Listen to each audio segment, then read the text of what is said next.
సరనగర్ TIMS ఆసుపత్రిని జూన్లో ప్రారంభిస్తామని ఆరోగ్య శాఖ మంత్రి దామోదర రాజనరసింహ వెల్లడించారు. వైద్య సేవల ట్రయల్ రన్ విజయవంతంగా జరుగుతోందని చెప్పారు. పనులన్నీ గడువులోగా పూర్తి చేయాలని ఆర్ఎండ్బి ఆరోగ్య శాఖ అధికారులను ఆదేశించినట్లు చెప్పారు. టిమ్స్లో వైద్య సేవల ట్రయల్ రన్ను దామోదర రాజనరసింహ పరిశీలించారు. ఓపీ రిజిస్ట్రేషన్, ఐపీ వార్డులు, ఎమర్జెన్సీ విభాగం, సిటీ స్కాన్, ఎంఆర్ఐ ల్యాబ్లు, మెకనైజ్డ్ లాండ్రీ, కిచెన్ విభాగాలను మంత్రి పరిశీలించారు. అత్యవసర పరిస్థితుల్లో బాధితుల ప్రాణాలు నిలిపే గొప్ప హాస్పిటల్గా దీన్ని తీర్చిదిద్దుతున్నట్లు చెప్పారు. గుండె వ్యాధులకు చికిత్స, ఆర్గన్ ట్రాన్స్ప్లాంటేషన్, సర్జరీలకు శరత్నగర్ టిమ్స్ ఆసుపత్రి సెంటర్ ఆఫ్ అట్రాక్షన్గా ఉంటోందని రాజనరసింహ అన్నారు.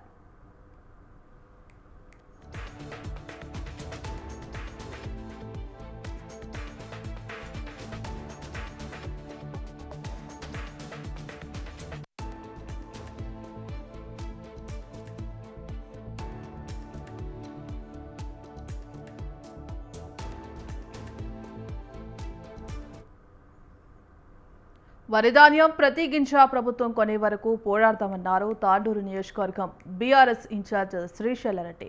యాలాల్ మండల బీఆర్ఎస్ అధ్యక్షులు రవీంద్రరెడ్డి ఆధ్వర్యంలో తాండూరులో రైతు దీక్ష చేపట్టారు.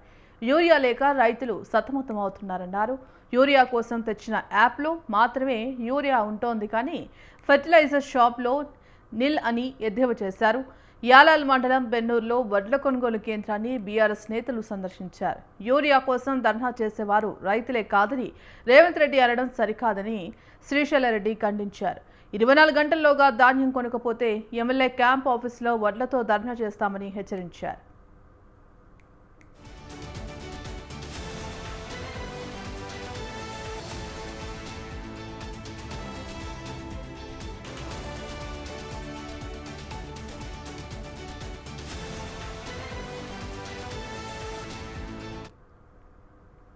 విశాఖ జిల్లా గాజువాక ఎమ్మెల్యే ఏపీ టీడీపీ అధ్యక్షులు పల్లా శ్రీనివాసరావు జన్మదినం సందర్భంగా పార్టీ ఆఫీసులో వేడుకలు నిర్వహించారు.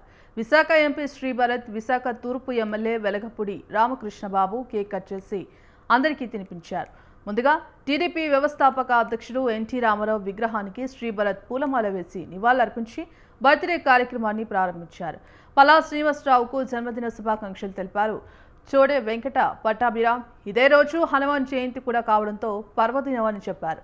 పల్లా శ్రీనివాసరావుతో 8 ఏళ్లుగా పరిచయం ఉందని ఎంపీ శ్రీభరత్ చెప్పారు. పల్లాను చూసి ఎంతో నేర్చుకోవచ్చని చెప్పారు. ఎంత ఒత్తిడి ఉన్నా పల్లా ముఖంలో చిరునవ్వు పోదని శ్రీభరత్ ప్రశంసించారు. నేను పల్లా గారి బర్త్డే ఇట్లా ఎప్పుడు సెలబ్రేట్ చేయలేదు అనుకుంటా, నాకు గుర్తు రావట్లేదు. సో మంచి అవకాశం గురించి మాట్లాడడానికి. సో ఫస్ట్ పరిచయం నాకు అంటే ముందు కలిసి ఉంటాను కానీ నాకు గుర్తులేదు. ఫస్ట్ పరిచయం మూర్తి గారి చనిపోయిన తర్వాత ఇంట్లో పల్లా గారిని కలిసానంటే 8 ఏళ్ళు అవుతుంది ఇప్పుడు ఆయన్ని కలిసి. అండ్ అప్పటి నుంచి నా రాజకీయ ప్రయాణం కూడా స్టార్ట్ అవ్వడము ఆయనతో 19 ముందు, దాని తర్వాత 19 నుంచి 24 మధ్యలో, మళ్ళీ ఇప్పుడు గవర్నమెంట్ వచ్చిన తర్వాత 3 దిశలుగా ఆయన్ని చూశాను. అప్పటి నుంచి ఇప్పుడు దాకా మనిషి ఒకేలాగా ఉన్నాడు. సో అది చాలా గ్రేట్. ఎందుకంటే ఒకరికి ఒక వాళ్ళ బిహేవియరు, యాటిట్యూడు, లేకపోతే వాళ్ళ గురించి 10 మంది మాట్లాడుకునే విధానం మారుతుంది కొంత. మా విశాఖపట్నం కొంచెం అదృష్టవంతులు, ఎందుకంటే ఇక్కడ వెలగపూడి గారు కూడా అంతే. ఈయన ఎప్పుడు ఇలా ఒకలాగే ఉంటాడు, పల్లా గారు కూడా ఎప్పుడు అలాగే ఉంటారు. అండ్ చాలా మంచివారు. ఏంటంటే ఏ కార్యకర్త అంటే మీ అందరికీ రకరకాల మనకి ఆశలు ఎక్కువ ఉంటాయి, బాధలు ఉంటాయి. అన్నీ పరిష్కారం అవ్వకపోయినా నవ్వుతూ వినేవాళ్ళు ఒకరు కావాలి. అది పల్లా గారు. స్పాంజ్ లాగా ఏంటంటే మీరు ఎంత ప్రెషర్ ఆయన మీద అప్లై చేస్తే అంత ఆయన అబ్జర్వ్ చేస్తాడు. సో దానివల్ల ఈ 2 సంవత్సరాల్లో ప్రత్యేకంగా మనం పవర్లో వచ్చినప్పుడు ఎక్కువ మంది మాట్లాడతారు. ఇప్పుడు దాకా ఒక్కరు కూడా వచ్చి పల్లా గారు బాగా చేయట్లేదు అని ఎవరు అనలే. సో అదొక గొప్ప బిరుదు. అందరి తెలుగుదేశం పార్టీ కుటుంబ సభ్యులు అందరి సమక్షంలో ఆ పల్లా శ్రీనివాసరావు గారి జన్మదిన వేడుకల్ని మనం ఘనంగా జరుపుకుంటున్నాం. ఆయనకి మనందరి కోరిక పెద్ద అని చెప్పినట్టు తిరుపతి దేవదేవుని దర్శనానికి ఆయన వెళ్ళారు.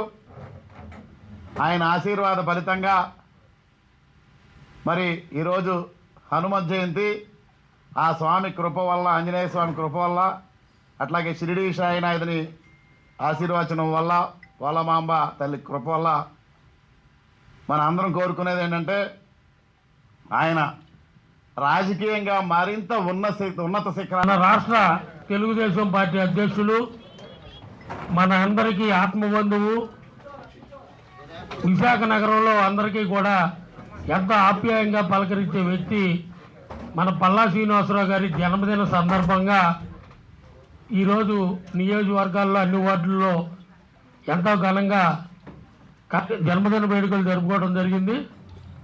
అందులో భాగంగా ఈరోజు విశాఖ పార్లమెంటరీ పార్టీ కార్యాలయంలో అధ్యక్షులు పట్టాభి గారు, ఎంపీ శ్రీభారత్ గారు, సెక్రటరీ కృష్ణ గారు, రాజ్బాబు గారు, మిగిలిన సోదరిమణుల కార్యకర్తలు అందరూ కూడా హాజరవటం నాకు చాలా ఆనందంగా ఉంది.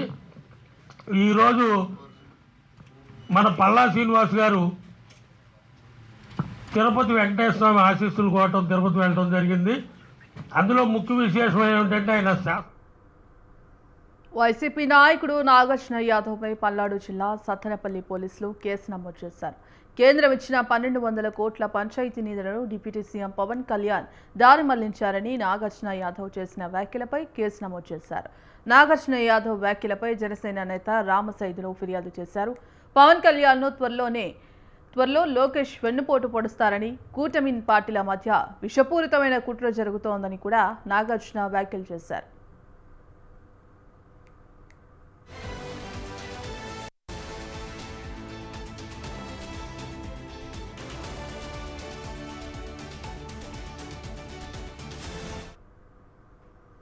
నిర్మల్ జిల్లా మామిడి మండలం న్యూ సాంగ్వి 61వ జాతీయ రహదారిపై రైతులు ధర్నా, రాస్తారోకో చేపట్టారు. తాము పండించిన వరి ధాన్యాన్ని వెంటనే కొనుగోలు చేయాలని డిమాండ్ చేశారు. పంటకు సరిపడా గన్ని బ్యాగులు సరఫరా చేయాలన్నారు. ఈ సందర్భంగా ప్రభుత్వానికి వ్యతిరేకంగా రైతులు నినాదాలు చేశారు. అధికారులు సంఘటనా స్థలానికి చేరుకుని రైతులకు నచ్చజెప్పి ప్రయత్నం చేశారు. అయినా తాము ధర్నా విరమించేది లేదని రైతులు బైఠాయించారు. అమ్మేందుకు ధాన్యం తీసుకొచ్చి వారం రోజులు గడుస్తున్నా కొనడం లేదన్నారు రైతులు. వర్షాలు పడే అవకాశం ఉన్నందున పంటను వెంటనే కొనుగోలు చేయాలని డిమాండ్ చేశారు.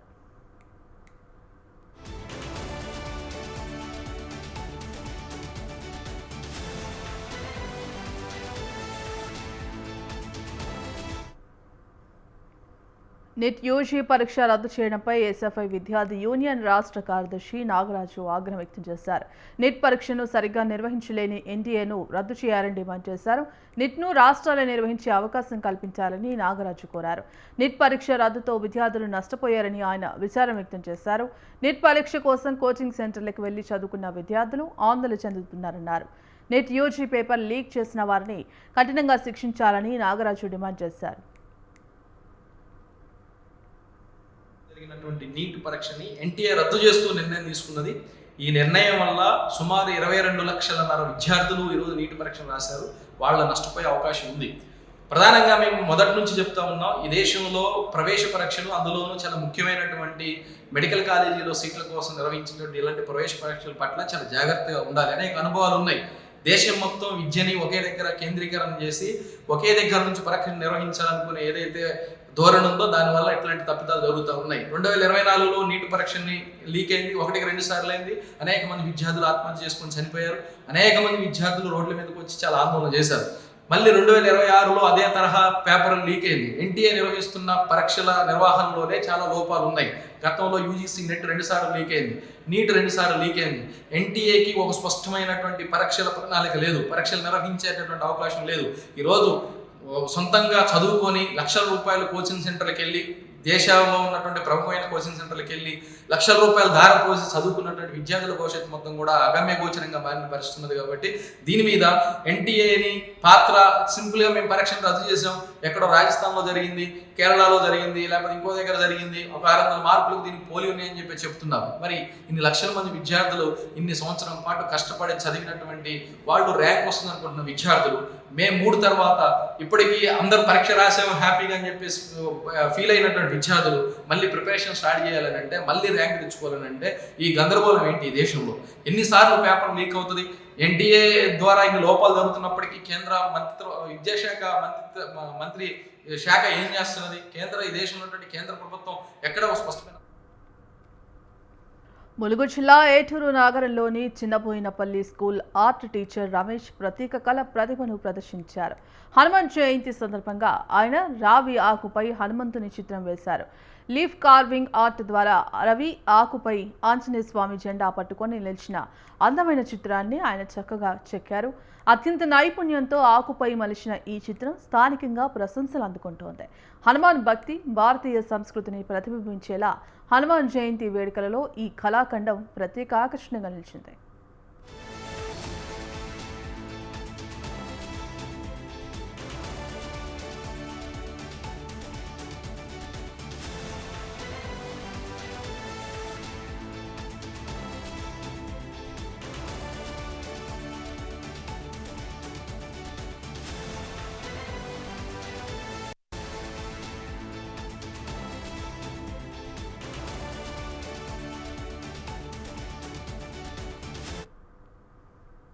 పురుషులపై కక్ష సాధించేందుకు చట్టాన్ని అక్రమంగా వాడే కొందరు మహిళలను సమాజం ప్రశ్నించాలన్నారు పురుష్ ఆయోగ్ ఎన్జీఓ అధ్యక్షురాలు బార్క టెహన్. గత 15 ఏళ్ల నుండి పురుషులపై జరుగుతున్న అన్యాయాలపై ప్రశ్నించినట్టు ఆమె చెప్పారు. కొన్నిసార్లు అంతర్గత విభేదాలతో భర్తపై భార్యలు కూడా చట్టాన్ని అక్రమంగా వినియోగిస్తున్నారని అన్నారు. పురుషులపై అక్రమంగా పెట్టే కేసులను ఆపాలంటే అమాయక పురుషుల కోసం కేంద్రం ప్రత్యేక చట్టం తేవాలన్నారు. కేంద్ర మంత్రి బండి సంజయ్ కొడుకు భగీరథ్ కేసును పారదర్శకంగా దర్యాప్తు చేసి నిజాలు నిగ్గు తేల్చాలని బార్క ట్రెహన్ డిమాండ్ చేశారు. హైదరాబాద్ ప్రెస్ క్లబ్లో ఆమె మీడియా సమావేశంలో మాట్లాడారు. बहुत सारे पॉक्सो केसेस हैं जहां पर लड़कियों के पेरेंट्स ही उन्हें बॉयफ्रेंड के साथ भाग जाती हैं, लड़कों के पेरेंट्स, लड़की के पेरेंट्स वो पॉक्सो केस डालते हैं, लगवाते हैं बॉयफ्रेंड के खिलाफ. कई बार हस्बैंड्स के खिलाफ भी पॉक्सो केस, हमारे पास ऐसे केसेस आते हैं, हस्बैंड्स के खिलाफ वाइफ्स पॉक्सो केस लगाती हैं. इसका जीता जागता उदाहरण रिपब्लिक से है. विकास नाम का एंकर था, 9 PM का शो करता था. उसकी वाइफ ने उसके ऊपर पॉक्सो केस लगाया था. उस वाइफ ने अपनी स्टेटमेंट में ये कहा था कि विकास, मैं पूरा नाम उसका बोल रही हूँ, वो कानपुर देहात से था. मैंने उसकी फैमिली से बहुत बार बात भी करी है और उस केस में मैं विकास से मदद शुरू से कर रही थी. मतलब बट मैं उन्हें बचा नहीं पाई क्योंकि उन्हें बहुत डर था कि उनकी अरेस्टिंग हो जाएगी और वो बहुत छोटी जगह से बहुत मुश्किलों से इस मुकाम तक पहुंचे थे. कानपुर देहात के छोटे से अखबार में वो काम करता था लड़का. धीरे धीरे రైలు పట్టాల వద్ద జీఆర్పీ పోలీసుల గస్తీ పెంచామని రైల్వే డీఎస్పీ అకేశ్వరరావు తెలిపారు. ఆయుధాలతో గస్తీ చేయాలన్న రైల్వే డీఐజీ సత్య యేసుబాబు ఆదేశాల మేరకు గస్తీ చేపట్టినట్లు చెప్పారు. పొన్నూరు మండలం Aluru gate Nidubrolu home signal వద్ద దుండగులు తారసపడ్డారని డీఎస్పీ అన్నారు. దుండగులు రాళ్లు రువ్వారని, పోలీసులు ఆత్మరక్షణ కోసం కాల్పులు జరిపారని అకేశ్వరరావు స్పష్టం చేశారు. ఈ ఘటనలో కట్టర్, గ్లౌస్, టెస్టర్ విడిచిపెట్టి దుండగులు పారిపోయారని అన్నారు. సమీపంలో Nidubrolu railway station outer signal, home signal అంటారు, ఆ ప్లేస్లో ఈ సంఘటన జరిగింది. సదరు నేరస్తులు వారి నేరానికి ఉపయోగపడే విధంగా వాళ్ళు తెచ్చుకున్నటువంటి ఆర్టికల్స్, ఒక వైర్ కట్టరు, అదేవిధంగా ఒక ఎలక్ట్రికల్ టెస్టరు, అదేవిధంగా సర్జికల్ మెడికల్ హ్యాండ్ గ్లౌస్, ఇవి కూడా సదరు నేర స్థలంలో మనకి దొరకడం జరిగింది. దాని మేరకు గుంటూరు క్లూస్ టీము సదరు నేరస్తులు ఏలుముద్రలు అదేవిధంగా క్లూస్ని సేకరిస్తున్నారు. ఎట్టి పరిస్థితుల్లోని ఈ నేరానికి పాల్పడినటువంటి దుండగుల్ని త్వరలో పట్టుకొని అరెస్ట్ చేసి చట్టం ముందు నిలబడతారు. ఆలూరు గేటు మున్సిపాలిటీలో సమస్యలను గుర్తించి పరిష్కరించేందుకు ప్రజలతో ముఖాముఖి నిర్వహించామన్నారు పార్వతీపురం కలెక్టర్ ప్రభాకర్ రెడ్డి. వీధి లైట్లు, డ్రైనేజీ, తాగునీటి సమస్యల పరిష్కారానికి ప్రభుత్వం కృషి చేస్తోందన్నారు. శానిటేషన్, తాగునీరు, సిటీ రోడ్లు చాలా అవసరమని చెప్పారు. మున్సిపాలిటీలో వీటిపై దృష్టి సారించి ప్రతి సమస్యను పరిష్కరిస్తామన్నారు. పార్వతీపురంలో మున్సిపల్ ప్రత్యేక అధికారి కలెక్టర్ ప్రభాకర్ రెడ్డి, ఎమ్మెల్యే విజయ్ చంద్ర, కమిషనర్ పావని ముఖాముఖి నిర్వహించారు. ఈ కార్యక్రమానికి పట్టణ ప్రజలు వివిధ సమస్యలపై ఫిర్యాదులు, వినతులు అందజేశారు.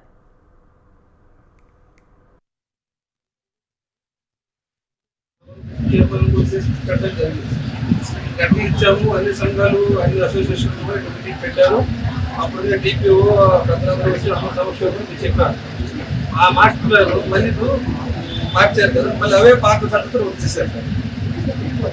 ఆ మాస్టర్ ప్లాన్లో ఉన్న రోడ్లు మార్చుకొని చెప్పారు. డిపిఓ గారు కూడా రెడీ అయ్యారు. సార్ పరిస్థితి ఎప్పుడు మరి అది తీరేగా ఉంచామని చెప్తున్నారు. మా పరిస్థితి లేదు సార్.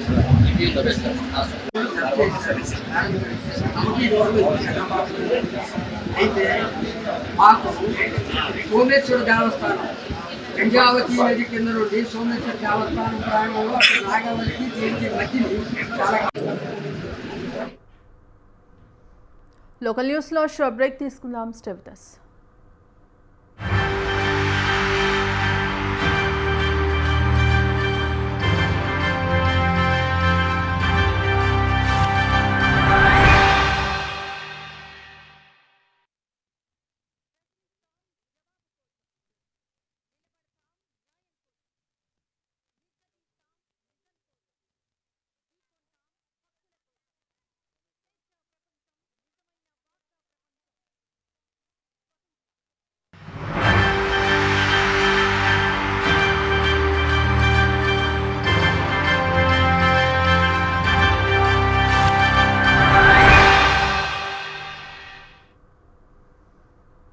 Back to news.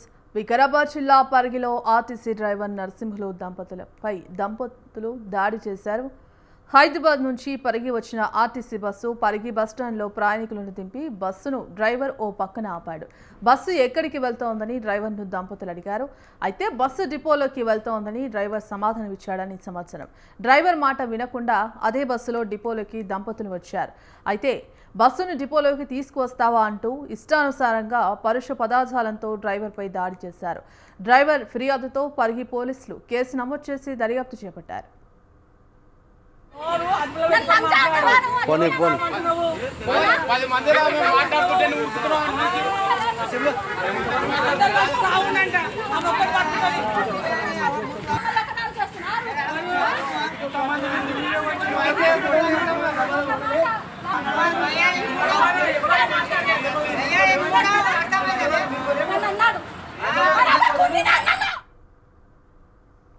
అత్తాపూర్లో జరిగిన వసీం హత్య కేసును రాజేంద్రనగర్ టాస్క్ ఫోర్స్ పోలీసుల సహకారంతో అత్తాపూర్ పోలీసులు ఛేదించారు.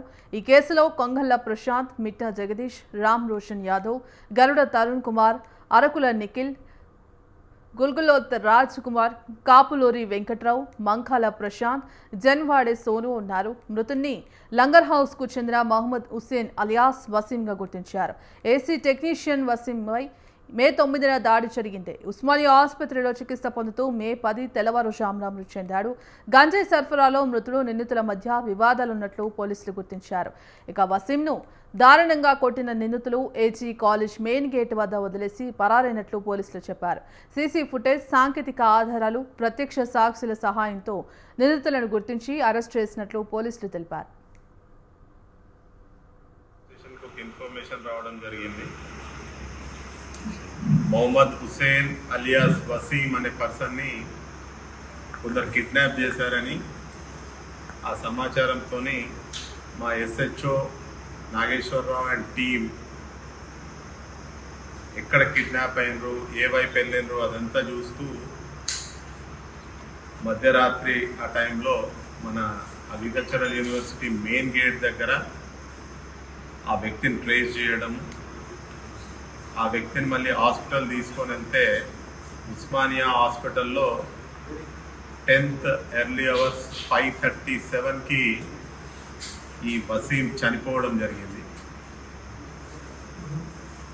సో ఇద్దరు ఇన్స్పెక్టర్స్, మా ఏసీపీ అండ్ మా అడిషనల్ డీసీపీ గారు ప్రాపర్ గైడెన్స్తో నైట్ అంతా కూడా వాళ్ళు ప్రాపర్ గైడ్ చేసి అందరు ముద్దాయిల్ని అరెస్ట్ చేయడం జరిగింది. కూడా ఎలాంటి కేసెస్ లేవు, కానీ ఈ ఎవరైతే అక్యూజ్డ్ కానివ్వండి డిసీజ్డ్ ఉన్నారో వాళ్ళ గురించి కొద్దిగా లోతుగా వెళ్తే వీళ్ళందరూ కూడా గంజాయికి అడిక్ట్ అయి ఉన్నారనేది కూడా సమాచారం వస్తుంది.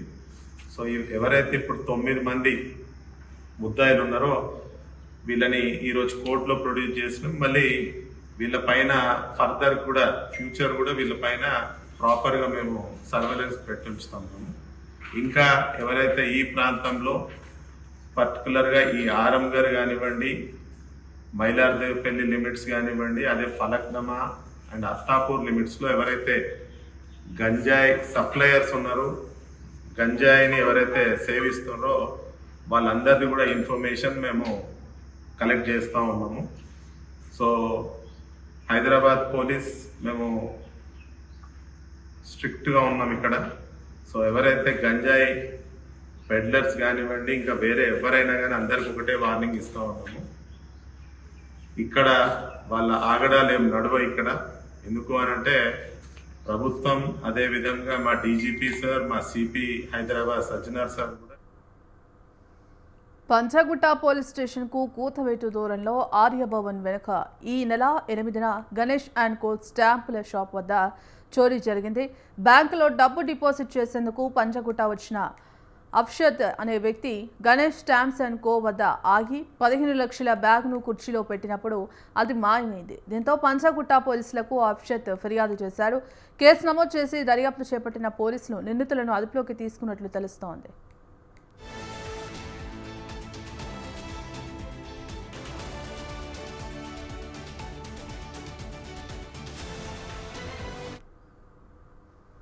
తెలంగాణ రాష్ట్ర ప్రజలకు మంత్రి కొండా సురేఖ హనుమాన్ జయంతి శుభాకాంక్షలు తెలిపారు. థర్డ్ బండ్ ఆలయం 400 ఏళ్ల నాటిదని, ప్రాచీన దేవాలయాలలో ఇది ఒకటని చెప్పారు. ఈ ఆలయం అభివృద్ధికి కట్టుబడి ఉన్నామని తెలిపారు. థర్డ్ బండ్ ఆలయంలో అభివృద్ధి పనులకు దాతలు ముందుకు వస్తే ఎండోమెంట్ శాఖ తరపున సహకరిస్తామని స్పష్టం చేశారు. హనుమాన్ జయంతి పురస్కరించుకొని థర్డ్ బండ్ హనుమాన్ ఆలయంలో మంత్రి కొండా సురేఖ ప్రత్యేక పూజలు చేశారు. ఆలయ ఈవో నరేందర్, వేద పండితులు పూర్ణకుంభంతో మంత్రి సురేఖకు స్వాగతం పలికారు. గర్భాలయంలో స్వామివారి సన్నిధిలో కొండా సురేఖ స్వామివారికి వస్త్రాలు సమర్పించారు.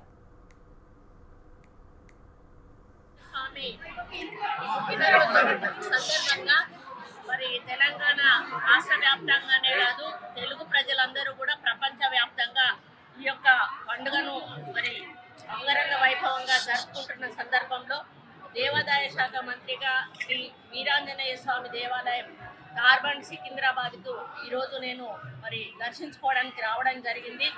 ఈ దేవాలయానికి శ్రీ సాదా చిత్తారెడ్డి గారు భూమిని ఇవ్వడం జరిగింది. వీరి తండ్రి వెంకటరెడ్డి గారు ఆలయాన్ని అభివృద్ధి చేయడం జరిగింది. ప్రస్తుతం సాదా కేశవరెడ్డి గారు దాదాపు వారు ₹1,00,00,000 దీనిని అభివృద్ధి చేస్తూ మరి ముందుకు నడిపించడం జరుగుతుంది. ఇక్కడికి ఇది స్వయంభూగా వెలిసినటువంటి మరి దేవాలయం. ఈ దేవాలయ విశిష్టతను మరి ప్రాముఖ్యత గురించి చెప్పాలంటే మరి 400 ఏళ్ళ కడప జిల్లాలోని ప్రముఖ పుణ్యక్షేత్రం గండి ఆధ్యాత్మిక శోభతో విరాజిల్లింది. సుమారు 28 కోట్ల 5 లక్షల రూపాయల వ్యయంతో పునర్నిర్మించిన గండి వీరాంజనేయ స్వామి ఆలయంలో మహాకుంభాభిషేకం వైభవంగా జరిగింది. మే 8న అంకురార్పణతో మొదలైన వేడుకలు ఈ నెల 13 వరకు కొనసాగుతాయి. హనుమాన్ జయంతి సందర్భంగా గండి క్షేత్రం భక్తజన సందరమైంది. ఆలయంలోని మూలమూర్తికి అర్చకులు సహస్ర కలశాభిషేకం శాస్త్రోక్తంగా నిర్వహించారు. మహాకుంభాభిషేక ఉత్సవాల్లో దేవాదాయ శాఖ మంత్రి ఆనం రామనారాయణ రెడ్డి పాల్గొన్నారు. ఆలయానికి చేరుకున్న మంత్రికి అధికారులు, అర్చకులు పూర్ణకుంభంతో ఘన స్వాగతం పలికారు. స్వామివారిని దర్శించుకున్న మంత్రి ప్రత్యేక పూజలు చేశారు.